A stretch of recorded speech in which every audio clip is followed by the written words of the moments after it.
कोविड-19 को लेकर जिला पदाधिकारी सुब्रत कुमार सेन, एसडीओ आशीष नारायण, सीएस, डीटीओ के पदाधिकारियों सहित अन्य अधिकारियों ने महिला अस्पताल, रेफरल अस्पताल सहित यात्री शेड निवास का निरीक्षण कर जायजा लिया है। इस दौरान जिला पदाधिकारी सुब्रत कुमार सेन ने महिला अस्पताल पहुंचकर बेड की व्यवस्था को दुरुस्त करने के लिए अधिकारियों को निर्देश दिया है। साथ ही रेफरल अस्पताल पहुंचे और प्रसव रूम में बेड की व्यवस्था को देखते हुए बेड बढ़ाने व ऑक्सीजन सिलेंडर की व्यवस्था दुरुस्त रखने की बात प्रभारी उषा देवी व हेल्थ मैनेजर चंदन कुमार को कहते हुए निर्देश दिया। साथ ही यात्री शेड निवास पहुंचकर सीओ शंभू शरण राय, वीडियो अमर कुमार, कार्यपालक पदाधिकारी अभिनव कुमार सहित अन्य अधिकारियों को कोविड-19 के मरीजों को समुचित व्यवस्था देने की बात कहते हुए सख्त निर्देश दिए। इस दौरान जिला पदाधिकारी सुब्रत कुमार सेन ने मीडिया को बताया कि सदर अस्पताल, सब डिविजनल अस्पताल, रेफरल अस्पताल के नीचे अस्पताल में सीएससी आइसोलेशन वार्ड में भी ऑक्सीजन की व्यवस्था कराई जा रही है। सुल्तानगंज में भी देखा गया है कि आइसोलेशन वार्ड 15 बेड का ऑक्सीजन के साथ जल्द व्यवस्था की जाएगी। 15वें वित्त आयोग की जो राशि है उससे ये काम होना है। नगर परिषद के भवन में जो बेसिक काम होगा वो नगर परिषद कराएगी। अन्य स्वास्थ्य सेक्टर की जरूरत होगी वो पंचायत समिति के 15वें वित्त आयोग की राशि से होना है। जो पहले वीडियो व माननीय प्रमुख के साथ बैठक कर इस बारे में जानकारी दी गई है। वहीं वैक्सीनेशन के लिए लोगों को जागरूक होना पड़ेगा। जो 18 वर्ष से 44 वर्ष के लोग हैं उनमें ये डिमांड काफ़ी है। वहीं 45 प्लस वाले लोग उतने जागरूक होकर वैक्सीन नहीं ले रहे हैं। दोनों वैक्सीन अवेलेबल है।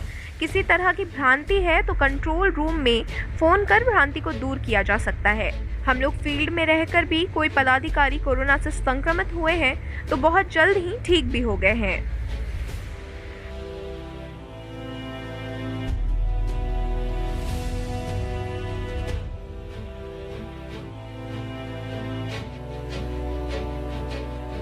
हम लोगों का जो ये भ्रमण चल रहा है इसका उद्देश्य यही है कि अगर कोई विकट परिस्थिति आती है आने वाले समय में कोविड को लेकर के, तो सदर अस्पताल और सब डिविजनल अस्पताल पे ही हम लोग डिपेंडेंट ना रहें या मेडिकल कॉलेज पे।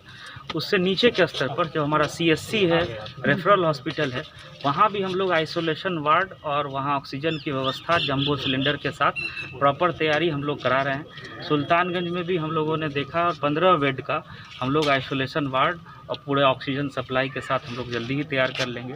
15वें वित्त आयोग का जो राशि है उससे ये काम होना है और नगर परिषद की ये बिल्डिंग है तो इसमें जो भी बेसिक काम होगा वो नगर परिषद कराएगा और जो इक्विपमेंट और जो अन्य इंफ्रास्ट्रक्चर की ज़रूरत होगी वो पंचायत समिति की राशि से 15वें वित्त आयोग का जो राशि है उससे होना है। इस संबंध में मेरी बैठक पूर्व में भी बीडीओज़ के साथ हो गई थी और सभी माननीय प्रमुख के साथ भी हुई थी।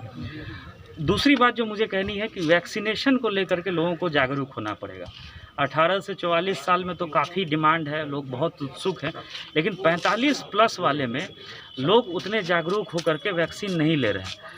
उनको कोविशील्ड लेना है, कोवैक्सीन लेना है, ये उनकी चॉइस है। दोनों वैक्सीन हम लोग के पास अवेलेबल है। लोगों को आगे आना होगा।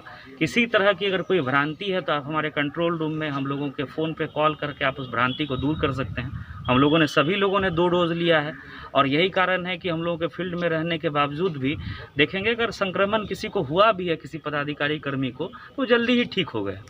तो जो 45 प्लस उम्र के लोग हैं वही लोग ज़्यादा काम करने के लिए बाज़ार में निकलते हैं, दुकानों में जाते हैं, अन्य पर्पस के लिए बाहर निकलते हैं। अगर वो खुद अपना बचाव नहीं करेंगे तो अपने परिवार वालों को फिर संक्रमित करेंगे।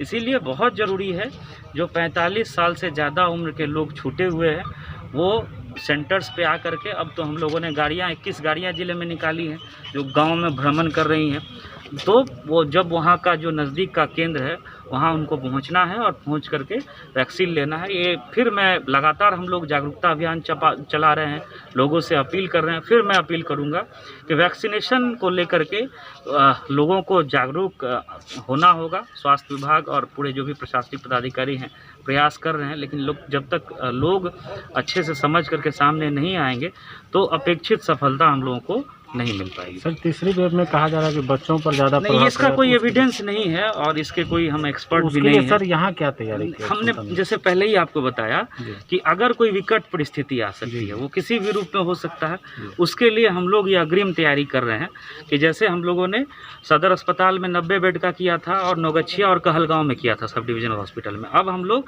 जो CSC होता है प्रखंड में और जो रेफरल हॉस्पिटल है, वहाँ भी हम लोग जहाँ जैसी कैपेसिटी है 10 बेड, 15 बेड, 20 बेड, वो हम लोग व्यवस्था सुनिश्चित करा रहे हैं और जून के अंत तक या जुलाई फर्स्ट वीक तक 1 महीने से 1.5 महीने में ये व्यवस्था हम लोग सुनिश्चित करा देंगे। ग्रामीण क्षेत्र में सर अफवाह है वैक्सीन को लेकर, इसमें क्या निर्देश नहीं, कोई देखिए यही चीज़ है, जो भी अफवाह है बिल्कुल गलत है, निराधार है। हाँ, ये हो सकता है कि वैक्सीन लेने के बाद थोड़ा बॉडी का टेम्परेचर बढ़ जाए, बुखार आ जाए, तो उस समय में हमारा जो कंट्रोल रूम है उसमें आप संपर्क कर सकते हैं और साधारण पैरासीटामोल लेने के बाद, डॉक्टर से सलाह लेने के बाद, वो हम लोगों के साथ भी हुआ है वैक्सीन लेने के बाद, किसी का बुखार आया, किसी को नहीं भी आया, तो वो तो एक शरीर की अपनी एक इंटरनल एक्टिविटी है, तो उससे कोई डरने वाली बात नहीं है। और लोगों को अगर कोई शंका है तो स्वास्थ्य विभाग की टीम से हम लोगों से संपर्क करके उस शंका को दूर कर सकते हैं। आप लोग के घर में